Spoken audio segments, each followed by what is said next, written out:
তো দেখো বন্ধুরা, আমাদের চিকেন স্টু রেডি হয়ে গেছে। তো খুব সুন্দর এটা থেকে সেন্ট এসছে, আর খেতেও খুব সুস্বাদু হয়েছে। এবং পুরো ভিডিওটা দেখো, খুবই সাধারণভাবে ঘরোয়াভাবে বানালাম। তোমরা এইভাবে একদিন বানিয়ে দেখো, ভীষণ টেস্টি লাগবে। আর একদম সিম্পলভাবে ঘরোয়াভাবে বানানো। আর চ্যানেলটা সবাই সাবস্ক্রাইব অ্যান্ড ফলো করে দিও। Thank you. নমস্কার বন্ধুরা, রান্নার পাঠশালায় আপনাদেরকে স্বাগত জানাই। আমরা আজকে বানাবো চিকেন স্টু। তার জন্য এখানে বিনস কেটে নিয়েছি, গাজর কেটে নিয়েছি, পেঁপে কেটে নিয়েছি, আলু কেটে নিয়েছি, আর আদা আর রসুনের পেস্ট বানিয়ে নিয়েছি সাদা তেল, পেঁয়াজ কুচিয়ে নিয়েছি দালচিনি, এলাচ, লবঙ্গ, একটা শুকনো লঙ্কা, আপনারা চাইলে কাঁচা লঙ্কাও ব্যবহার করতে পারেন। নিয়েছি গোলমরিচের গুঁড়ো, আপনারা চাইলে গোটা গোলমরিচও ব্যবহার করতে পারেন। আর নিয়েছি চিকেন। আর চিকেনকে আমি খুব মোটামুটি ছোটো টুকরো কেটে নিয়েছি, বড় বড় টুকরো কাটিনি। অনেকেই চিকেন স্টু বানায় সেই বিরিয়ানির পিসের মতো বড় বড় করে চিকেন কেটে, কিন্তু তাতে সেদ্ধ হতে সময়টা বেশি লাগে। তো আমি অতটা সময় দিয়ে আজকে রান্নাটা করব না। আমার এমনি নিজের শরীরটাও ভালো নেই, তো সেই জন্যে একটু নিজেও খাবার জন্য চিকেন স্টুটা বানাচ্ছি, তাই আপনাদের দেখাচ্ছি। তো আমার কড়া অলরেডি হিট হয়ে গেছে, তো আমি এর মধ্যে এবার দিয়ে দেবো সাদা তেলগুলো। তো আমার তেলটা গরম হয়ে গেছে। আমি এবারে প্রথমে তেলটার মধ্যে সবজিগুলো ভেজে তুলে নেব। একে একে সবজিগুলো দিয়ে দেবো। আর আমি এখানে সাদা তেলে করছি, তোমরা চাইলে ঘি বা বাটার যে যেটা স্বাদ পছন্দ করতে পারো, বা অনেকে সাদা তেলে করে, তো অল্প একটু বাটার দেয় একটু বাটারি স্বাদ আনার জন্য। আমি এখানে পুরোটাই সাদা তেলেই করছি। তো সবজিগুলোকে একে একে আগে ভেজে তুলে নিই, তারপর বাকিটা দেখাচ্ছি। তো দেখো বন্ধুরা, আমরা সব সবজিগুলোকে ভেজে নিয়েছি। এবার ওই ভাজার তেলটাই রয়েছে, ওর মধ্যে এবার চিকেনটা দেবো, দিয়ে চিকেনটাকে ভেজে নেবো। তার আগে একটু ফোড়ন দিয়ে নেব। তো এবার এই দালচিনি, এলাচ, লবঙ্গ, একটা শুকনো লঙ্কা দিয়ে দিচ্ছি। দিয়ে এবার পেঁয়াজটাকে ভেজে নেবো।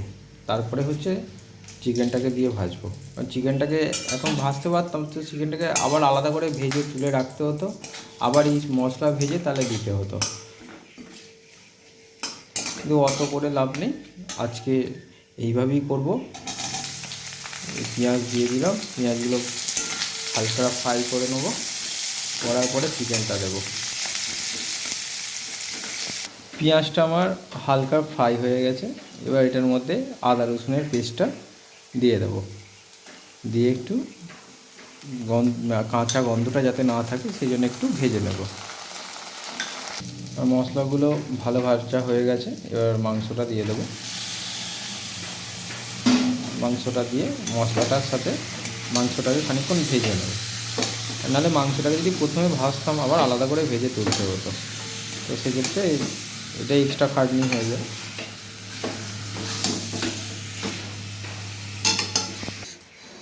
আমাদের মাংসটা থেকে জল ছাড়ছে, এবার এর মধ্যে সবজিগুলো অ্যাড করে দেবো।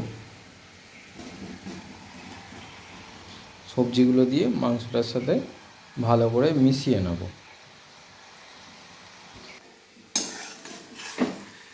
চিকেন স্টুটা একটা ভীষণই হেলদি জিনিস, বাচ্চা থেকে বয়স্ক সবাই খেতে পারে।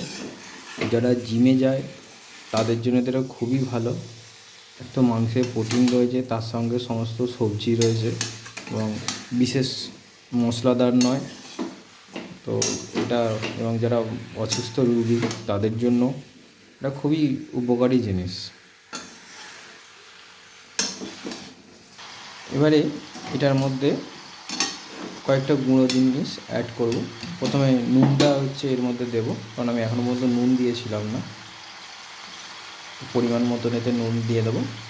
এবার হলুদ দেব,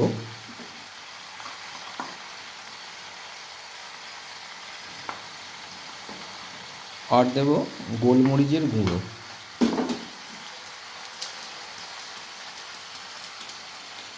দিয়ে এটাকে মিশিয়ে হালকা আবার মিশিয়ে নেব। নেওয়ার পর এটাকে জল দিয়ে ফুটতে দেবো। জলটা অ্যাড করে দিচ্ছি। তো এতে একটু বেশি পরিমাণেই জল দিতে লাগে, কারণ স্টুতে জুসটা অনেকটা বেশি হয়। এই জলটা দিয়ে রেখে দেবো। এবার এটাকে ফোটার জন্য রেখে দেবো, যাতে হচ্ছে মাংস আর সবজিগুলো ভালোভাবে সেদ্ধ হয়ে যায়।